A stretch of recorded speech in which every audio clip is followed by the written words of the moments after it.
Hey, welcome. It's Brian, and this is Guitar Solo Reactions, and we're back with PHISH, and they are doing The Loving Cup, which I believe is a Rolling Stones song, and, again, Curtis bought me a coffee, so this is brought to you by him, and him buying me a coffee. So, I have no idea what The Loving Cup sounds like, the Rolling Stones song, or I don't think I do, so that'll be fun to kind of check out and see if I can, recognize it or whatever. I'm not sure when this era is as far as like the date. It just says in theaters April 30th. So I'm not sure. Is that a movie that came out of PHISH? I'm not sure. But anyway, with all those questions aside, let's just jump into it and it'll all be fun. Thanks for watching and thanks for coming back if you're coming back. And let's do it.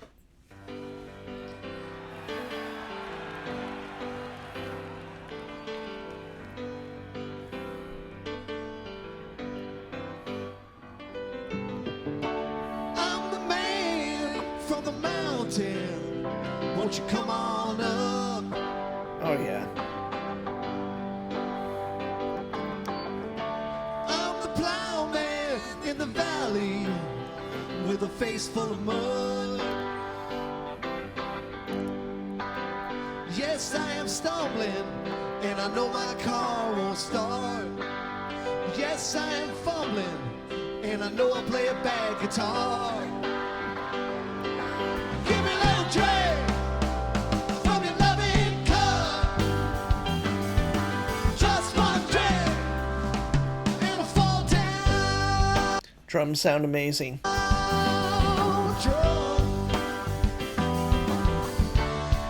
the man who walks the hillside in the sweet summer sun.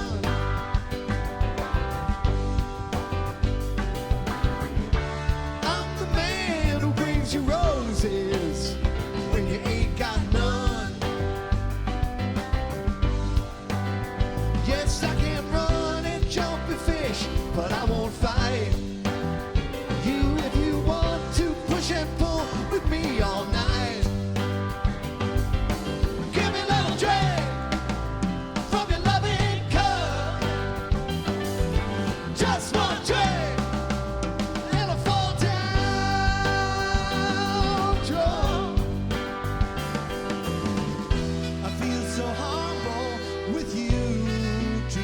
Just sitting in front of the fire.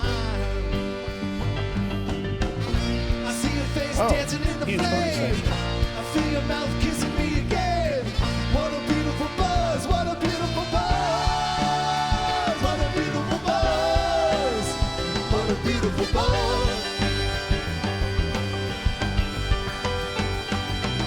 Oh, what a beautiful buzz.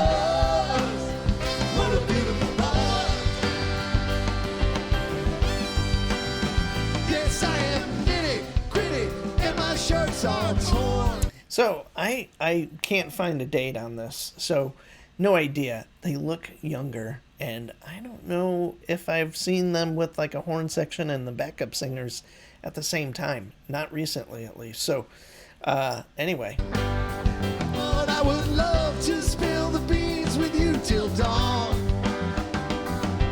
I'll give you a little drink from your loving cup.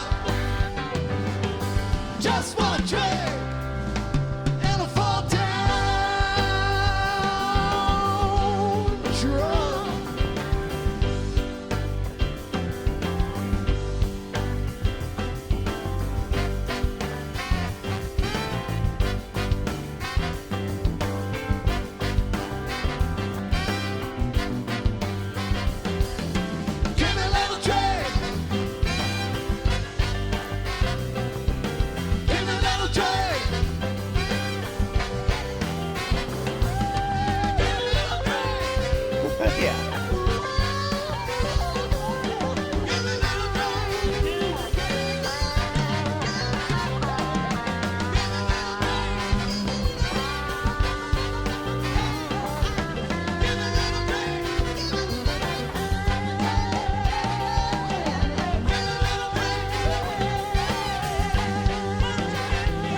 Okay, so he's got the two Mesa Mark. What are those, two C's? In the back there, the long heads. I can almost figure out what this is if I looked. It looks like Koa number one. I could be wrong. Um, let's see. I just watched something. What was it? But he's using those Mesa long heads. I don't know why they. I mean, I know why they call them long, but um, yeah. Now I'm blanking on what year that was. Um, yeah, let's. I'll keep looking, but I love that guitar. Guitar tone's interesting in a good way. I was just trying to think if the Mesas sound different than like. I know he had the Fender. It wasn't a twin, but it was like a Princeton or something like that. And then he has the Comet stuff. I think that's what he's been using for a while.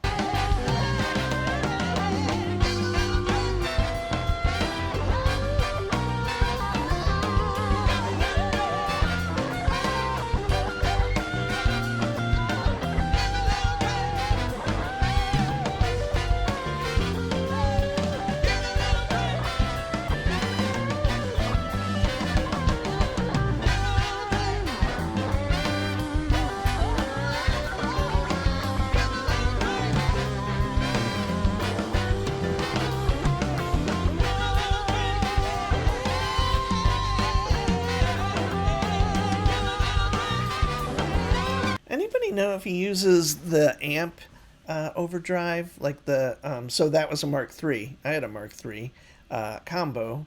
I've had a lot of Mesa Boogie amps, but I was just thinking that's kind of like a Mesa sound, like a more of their uh, kind of the older Mesa stuff that wasn't, obviously like a rectifier and all of that stuff. It's got that kind of really kind of, I don't want to say muffled, but it's got this kind of woolly kind of sound that um, is not the stuff metal players would use, that kind of tighter stuff. So anyway, I just wondered if he or anybody knows if he ever uses like the lead channel on those.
That's a lot of glow sticks. Uh, yeah, Loving Cup, Rolling Stone song. It sounds remotely familiar. I've heard the Rolling Stones quite a bit, but that would be because I'm 55 and I listened to tons of radio as a kid. I've never bought a Rolling Stones record. In fact, I occasionally go on Spotify and I should just create a playlist, and I probably have 20 songs over their career that I really really dig and love hearing. A lot of it in that what was that, like Emotional Rescue. There's a few around that. I think that'd be 80s, early 80s. I think I like those, and of course some of the classic stuff too. That late 60s up until the mid 70s. But I always think those records, as far as the Rolling Stones, are kind of overrated to me. I like the songs that are great, and I'm not taking that away from them. But for me, I could never listen to a whole Rolling Stones record if you asked me to, I guess. But um, yeah, that was a cool version, though. We're here to talk about Phish and Trey's killer guitar solo. That was nice. So I didn't necessarily figure out when that exactly was from, but I'm guessing around 2010 or so, because he's using looks like it was Koa One, and then those like I went on and on about the Mesa Boogie Mark Threes, the long heads. So yeah, great song. I mean, I prefer the solo, and what I would say is like I also noticed Mike's bass playing. It was like really nice. It really sat well with that mix, and of course John's drums sound amazing. And the one thing I was going to say about the snare, it sounded like he had the snares off, or maybe I should maybe next time I listen to one, I'll see if the snares are kind of some guys don't like a tight snare sound and having the snares pulled really tight. I don't know who, but maybe that's a thing. I don't know. But it sounded like he had them turned off and he had that kind of really nice rounded snare sound and super tight. So love the drums, love the guitar, love the bass. The keyboards I didn't really pay a ton of attention to. I'm sure they were great. Um, the background singers and the horn stuff, that's kind of cool. It's kind of a new, kind of a way to do a bunch of stuff differently to add some kind of different textures to the band. Yeah, but I'd rather just hear four of them play and rip. So that's my whole thing in general. Hey, thanks to Curtis for bringing this to you guys and to me and buying me a coffee and all of that. And I appreciate you watching, and please come back for more. Bye.